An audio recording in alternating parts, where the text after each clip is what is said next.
Right,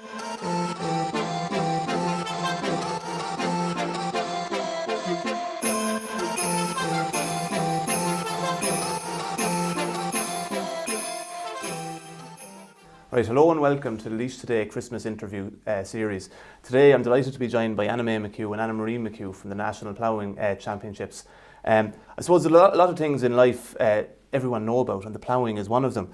It's a day out for some people, it's an organisation for a lot more people, and of course it's one of Laois's greatest success stories in terms of a business. So I'm delighted that the two main women behind it all have taken time out of their day to join us here. I'm going to go back briefly to September. The Ploughing Championships has been huge and it's growing every year. This year you were over in Offaly.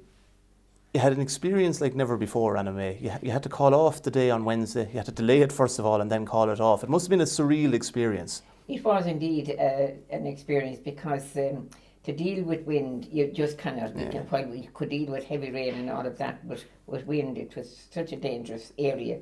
The Met Office had been with us on the previous night and gave us great advice and everything, and we thought we would have been at the tail end of the wind on the Wednesday morning of the competition, but no, it even got stronger.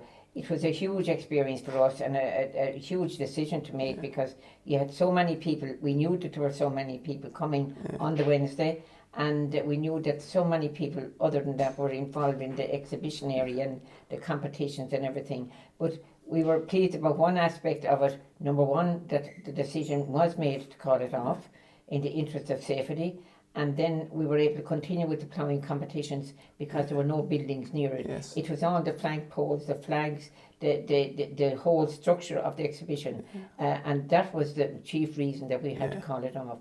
Major decision for a number of our people, and one that wasn't taken easily at all, but having taken that decision, we were happy that it was the right thing to do. Yeah. What was it like on the Tuesday evening when you were getting these weather reports, and whether there was a lot of uncertainty at that time?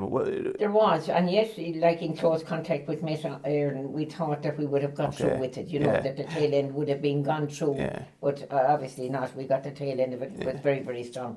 Really very strong from 9 to 11:30. Yeah, because you mentioned on Tuesday evening, Stephen, obviously it was a huge concern on Tuesday evening for us, but we had our emergency team meeting every couple of hours and everybody was satisfied. There was no dissension at the table. Everybody was very satisfied that yes, we're on schedule. It's going to be an 8 to 10 in the morning situation, and then it'll pass over. And I suppose what really the trigger that really kind of went against us was that the assessment in the morning was even better. Okay. So and that delayed your decision to sort of. It would if the assessment of the forecasting is processed every 6 hours. There's a cycle, and on the Wednesday morning then it actually looked even better than Tuesday night.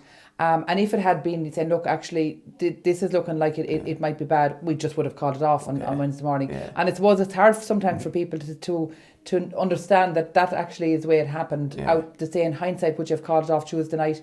But then, if you remember, when we had Storm Ophelia, we weren't that heavily affected in the Midlands, and that was the consideration as well. And your fear was that if you made a call on Tuesday night, and then Wednesday was fine, and you have a big empty site with thousands, and you have exhibitors who have paid quite a lot of money to be there. And people kind of say, look, it's about the NPA and about financial, but like really at that point, you're not accountable to anyone about your losses, but you are accountable to hundreds of thousands of people about them travelling to the event and their spend, and that's the part you're worried about at that stage. Would you be afraid that could have an impact next year and going forward? You never know. You really never know. It was a very, very tough situation for those people, for exhibitors and the public. Now, fortunately, we gave the general public the option of coming on Thursday and Friday to the event.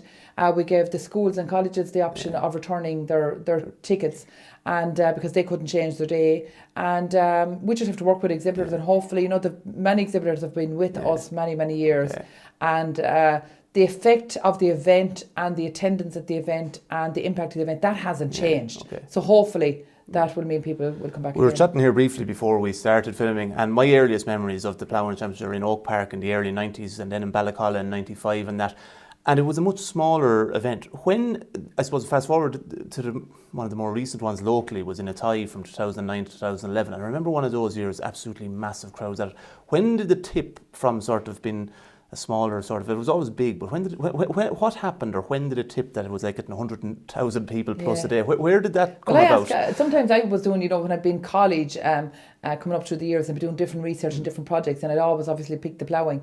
And I'd say to Ma'am, like, can you tell me when that changed or this changed? And you've always said, it's just been a gradual, hasn't it? Gradual, absolutely gradual. And if for 1 year, if your attendance was increased, that would be publicised, and the following year it would be even bigger again. But I think that when we opened up the event, Anna-Marie, by having the livestock, the hunt chase, now it started in 95 in Ballacalla, and that brought its own clientele. And the livestock was in 88 when we were in Tullamore before in Charleville Estate.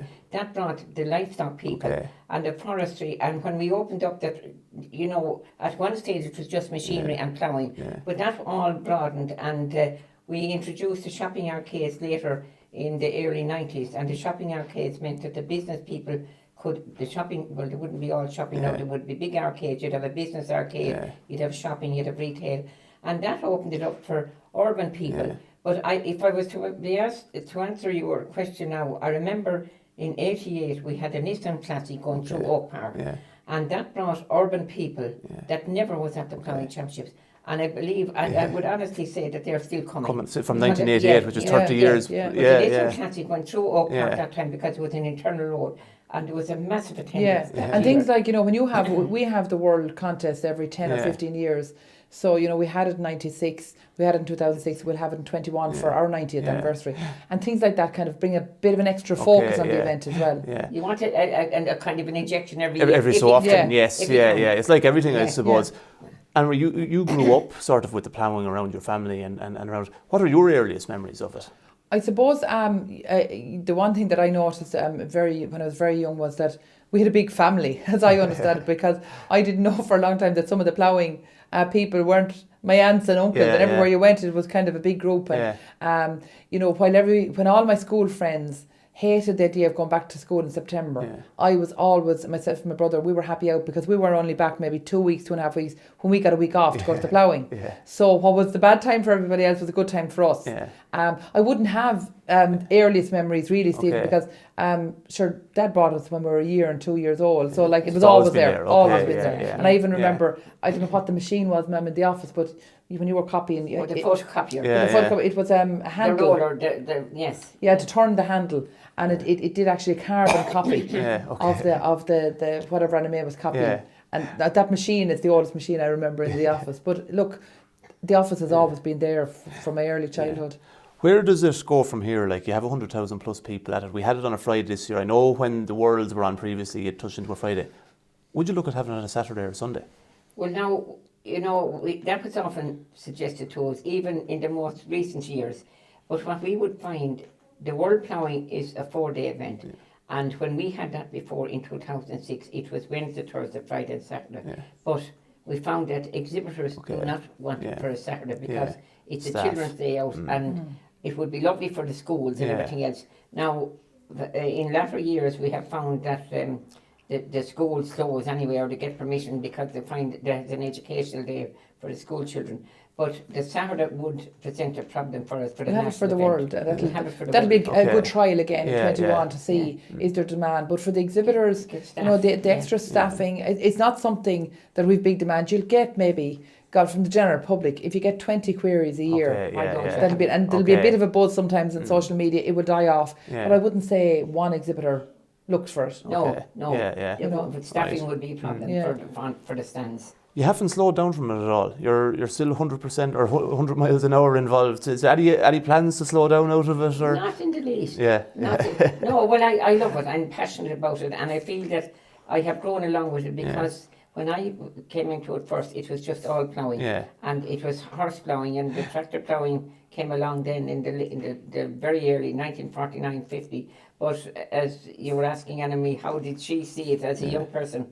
How did I see it as a young person? It has grown along, and always we were trying to have some addition to make it attractive, because some people, the ploughing enthusiasts, come and they never leave the ploughing competitions. The machinery people will look at combines and tractors and other equipment all day long, because we find since we broadened all that that we find, and everybody uses it. There's something there for everybody. Yeah. And we found that the government departments have been a wonderful boost to us too, like the Teagasc and the Department of Agriculture and Foreign Affairs and all of that. That has been a great attraction. Yeah. They're actually changing their structure even at the, I don't know if it's public yet with them, but even their structure of making all the government departments more cohesive at the ploughing. Okay. That's their plan for 2019. Enterprise Ireland have a new plan for 2019, and we have a new plan for one of our we're doing an ag-tech pavilion, so you always have to be recreating and evolving. Absolutely. Yeah. I say one of the things, different people go. Some people go look at the plough, and some people look at the machinery, some at the livestock. Yeah. One of my favourite things to do with the ploughing is nearly stand in the same spot and meet at about Yeah, the people, absolutely. like you know, Yeah. and you will. It's the one place where you'll see people from all walks of life and come across people, and people slag me that I'm a bit of a politician, that I'll stand and talk to people. Yeah.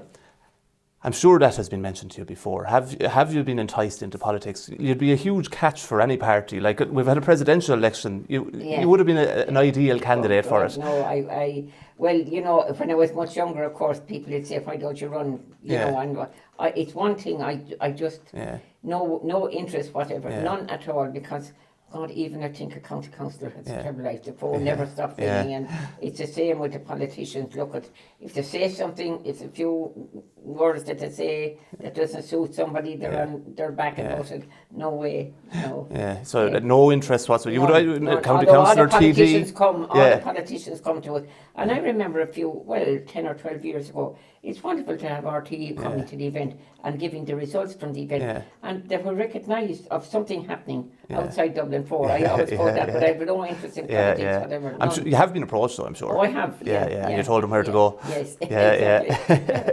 Look, you mentioned we've been in outside in Offaly last year. We're ploughing us back to Carlow next year. When are you bringing it back to Laois? Well, Anna May has her heart set on the World being in Laois in 21, and I'm General Secretary of the World Ploughing, and every year at this point now, what would happen is that every country has to give a report at the World Contest every year of their progress and their plans for hosting the World.